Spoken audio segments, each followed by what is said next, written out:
Hello and welcome once again to our studies in the book we know as the Gospel of Mark, a book that we now know is an account of Jesus' life by those who knew him personally, some being members of the intimate group of followers who were with him through all of his 3 years of ministry. Now Mark has made it clear that he believes his story points to the fact that Jesus was and is God incarnate, that he was the great deliverer of humankind from the predicament caused by humanity's captivity to the dark forces of spiritual darkness that seem to control the world and all too often us. This is a remarkable claim, even an unbelievable one, but Mark invites us to listen to his story to see whether it is possible that he is right in his judgment. So far he's presented us with examples of Jesus' teaching and miracle-working ministry.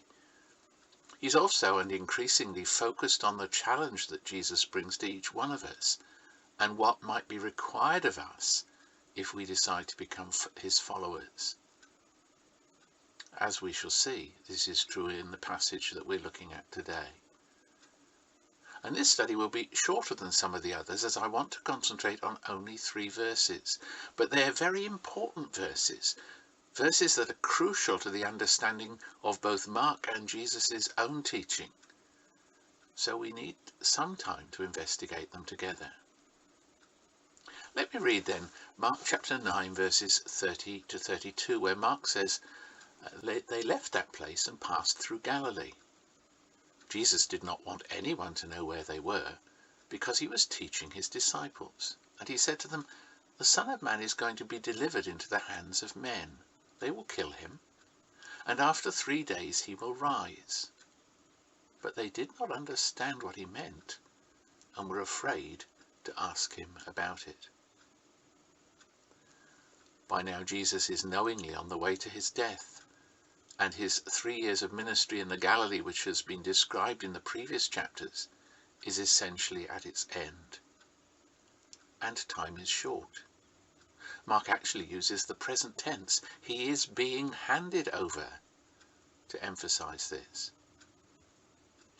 So Jesus' great concern now is, as Mark makes clear, to prepare his little band of disciples for what lies ahead. Now, the knowledge that time is limited often concentrates the mind. A person on the point of death wants to share as much as they can that is on their heart before it's too late. So such circumstances tend to concentrate the mind wonderfully, and therefore Jesus deals with some absolute basics and repeats his points just in case they were missed the first time round. Clearly to both Mark and Jesus, these events here are being shared, and they are being shared because they're of vital importance. What then does Jesus teach? Well, first of all, he stresses that he is the one who was promised by God to deliver us from the consequences of sin. The Son of Man is a phrase many of us have heard, but often its meaning is lost on us. It's become viewed as no more than a synonym of Jesus. However, as we saw in an earlier study, this is not the way that Jesus' original hearers would have heard it. For them, these words had a messianic meaning. They referred to the one who would come to fulfill the promises of God, which began in Genesis chapter 3 verse 15, and put to rights all the consequences of the world being cursed by God as a result of human failure and sin. As the early believers came to reflect on these words after Jesus' death and resurrection, they began to more clearly understand what Jesus meant. As they reflected on Jesus' words in the light of the scriptures that many of them had known from childhood, there were a number of things that they came to understand. Those scriptures had taught that human beings had been created to enjoy the friendship of God.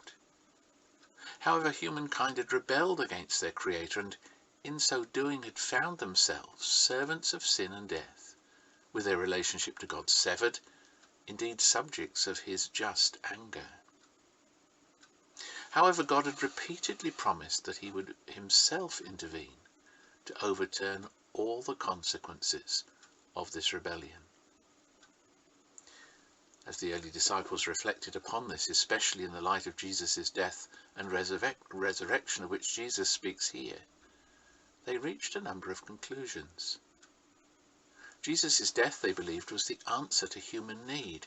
In his death, then, he bore our death sentence, freed us from the penalty and guilt of our sinful rebellion against God. In conquering death himself, he brought us life, the friendship of God, and an eternal hope. In other words, through his death and resurrection, the consequences of our living as a cursed humanity would be fully and finally dealt with, just as God had promised for so many centuries. And this remains the heart of the Christian message, often embroidered, frequently defaced or effaced or even denied. It still remains the heart of the Christian gospel. A confused world longing for something or someone, vaguely aware of guilt which is denied, desperately needs to grasp that the real and authentic Jesus is the answer. But Son of Man hints at something else. In Daniel 7:13 and verse 14, the Son of Man is God in human form. There's little doubt from the Gospels that Jesus understood him precisely in these terms, and that his disciples came to grasp this too. But why is this important for us? Is this not an unbelievable truth that Christianity does well to abandon, to be more credible or more able to get alongside of other religions? Well, the Bible's own testimony is a resounding no. Only divine intervention could resolve the human predicament. Only the doctrine of incarnate deity fully demonstrates the gracious and loving character of God, and only the Son's obedience to the Father's will is able to preserve the balance of truth that God is holy love. And finally, we need to note the words of Jesus, that what he was outlining as to the future was absolutely necessary. In the earlier passage in chapter 8, it is described as absolutely necessary. It is necessary, Jesus says there. So Jesus himself was clear that his death is the focal point of his ministry, and his work is vindicated by his resurrection. In other words, the early disciples correctly understood the force of his teaching. Thus the focus of Jesus' own teaching was that this Son of Man must be delivered over, probably by God's foreordained plan, to death, followed by resurrection. To understand everything about Christianity is a lifetime's work, and a lifetime's not enough. So there is much more to the Christian gospel than what is said here, but right here lie the very essentials. Christians need reminding of the fundamental message they're called to spread and why. But for those of us who are still on the fence, the reminder of the gospel's core is ever relevant lest we get sidetracked. It is this Jesus we're called to exercise our trust in and follow. It is this God who stretches forth his hands to us in mercy and grace.